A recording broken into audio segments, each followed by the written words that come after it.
শিক্ষার্থীবৃন্দ, আজকে আমরা শুরু করতে যাচ্ছি এপিসোড 133। আজকের এপিসোডও 11 ক্লাসের জন্য এবং সৃজনশীল প্রশ্ন উত্তর এবং চ্যাপ্টার হচ্ছে রেওয়ামিল। দেখো তোমাদের আজকের পাঠে দেখো অ্যাকাউন্টিং ফর 11 ক্লাস এবং HSC।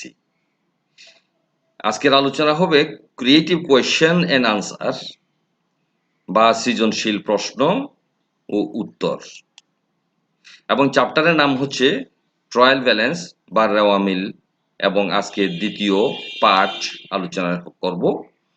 আজকের আলোচনায় তোমরা যা শিখতে পারবে বা যেটাকে আমরা বলি শিকন ফল, প্রত্যক্ষ খরচ সম্পর্কে জানতে পারবে, চলতি সম্পত্তি ও চলতি দায় সম্পর্কে জানতে পারবে, রেওয়ামিল তৈরি করতে পারবে। গত ক্লাসেও সৃজনশীল রেওয়ামিল সম্পর্কে আলোচনা করেছি। আজকেও আমরা যথারীতি তোমাদের জন্য একই চ্যাপ্টারে সৃজনশীল প্রশ্নের উত্তর নিয়ে আলোচনা করব। তোমরা মনোযোগ দিয়ে শোনো, এটা একটা সোজা চ্যাপ্টার। এবং গত ক্লাসে আমরা আলোচনা করেছি যে রেওয়ামিল তৈরি করার যে পদ্ধতি সমূহ ছিল তার মধ্যে একটা মাত্র পদ্ধতি তোমাদেরকে আমরা মনে রাখার জন্য শিখিয়েছিলাম, সেটা হচ্ছে কি খতিয়ানের ডেবিট উদ্ধৃত্ত সমূহ রেওয়ামিলের ডেবিট কলামে বসে, খতিয়ানের ক্রেডিট উদ্ধৃত্ত সমূহ রেওয়ামিলের ক্রেডিট কলামে বসে। চলো আমরা সৃজনশীল আগে প্রশ্নটা দেখে নিই। 2018 সালের 31শে ডিসেম্বর তারিখে সাগর ব্রাদার্স এর খতিয়ান উদ্ধৃত্তগুলি নিম্নরূপ: মূলধন, কলকবজা, প্রদেয় বিল, মজুরি, শিক্ষানবিশ সালামি, ক্রয়, প্রদেয় হিসাব, ট্রেডমার্ক, বিক্রয়, ডক চার্জ, ব্যাংক জমাতিরিক্ত, আমদানি শুল্ক, প্রাপ্য হিসাব, হাতে নগদ। এই ছিল প্রশ্ন। এই প্রশ্নের আলোকে তোমাদেরকে উত্তর সৃজন করতে হবে। কেমন? তাহলে তোমাদের করণীয় কি? প্রত্যক্ষ খরচগুলির যোগফল নির্ণয় করো, চলতি সম্পত্তি ও চলতি দায়ের পরিমাণ নির্ণয় করো, 31/12/18 তারিখে রেওয়ামিল তৈরি করো। এ হচ্ছে তোমার কাজ বা করণীয়।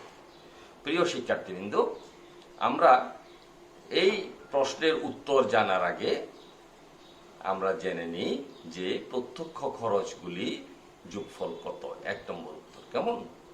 প্রত্যক্ষ খরচের উত্তরগুলি জানার জন্য প্রত্যক্ষ খরচ কি সেটা একটু করে যে বলি। যে সমস্ত খরচ সরাসরি উৎপাদনের সাথে জড়িত অথবা হয় অথবা ক্রয়ের সাথে জড়িত, সেই সমস্ত খরচগুলিকে বলা হয় প্রত্যক্ষ খরচ। আমাদের এই প্রশ্নে কি কি প্রত্যক্ষ খরচ আছে?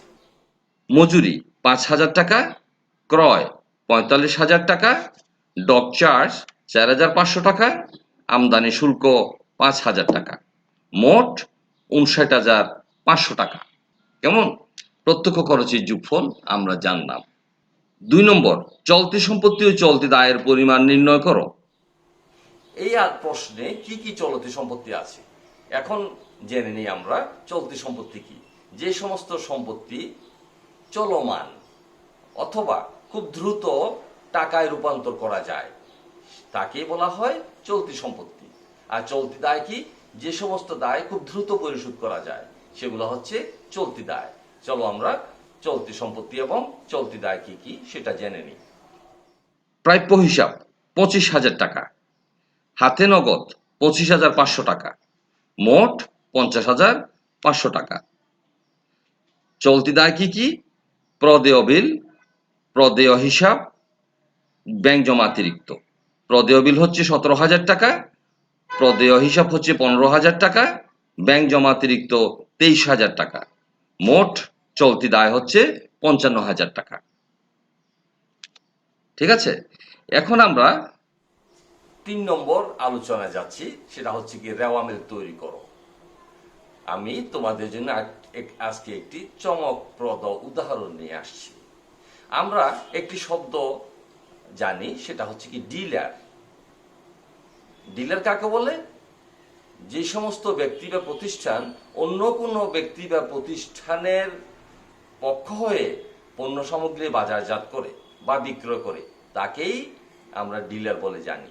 তবে আজকে ডিলার শব্দটা সেই ডিলার নয়, আমরা এখানে DEALER এখানে সেই অক্ষরগুলিকে আমরা প্রয়োগ করব। কিভাবে দেখো, প্রথমে আমরা দেখে নিই যে রেওয়া মিলের ছকটা কিরকম। প্রতিষ্ঠানের নাম এর ডট ডট ডট দিয়ে এর লিখেছি, রেওয়া মিল ডট ডট সালের ডট ডট পর্যন্ত। ক্রমিক নম্বর কলাম, বিবরণ কলাম, খতিয়ান পৃষ্ঠা কলাম, ডেবিট টাকার কলাম, ক্রেডিট টাকার কলাম। এখানে দেখো ডেবিট টাকার কলামে আমরা লিখেছি DEA, ডি দিয়ে ডিভিডেন্ড, ই দিয়ে এক্সপেন্সেস, এ দিয়ে অ্যাসেটস। আর ক্রেডিট কলামে লিখেছি LER, এল দিয়ে লায়াবিলিটিস, ই দিয়ে ইকুইটি এবং আর দিয়ে রেভিনিউস। কেমন? তাহলে সেই বিষয়টিকে আমরা আরেকটু ব্যাখ্যায় যেতে চাই। সেটা হচ্ছে কি, এই যে দেখো ডিভিডেন্ড বা লভ্যাংশ অথবা ড্রয়িংস বা উত্তোলন ইকুয়াল টু ডি, এক্সপেন্সেস বা ব্যয় ইকুয়াল টু ই, অ্যাসেটস বা সম্পদ ইকুয়াল টু এ, লায়াবিলিটিস বা দায় ইকুয়াল টু এল, ইকুইটি বা মালিকানা সত্ত্ব ইকুয়াল টু ই, রেভিনিউস বা আয় ইকুয়াল টু আর।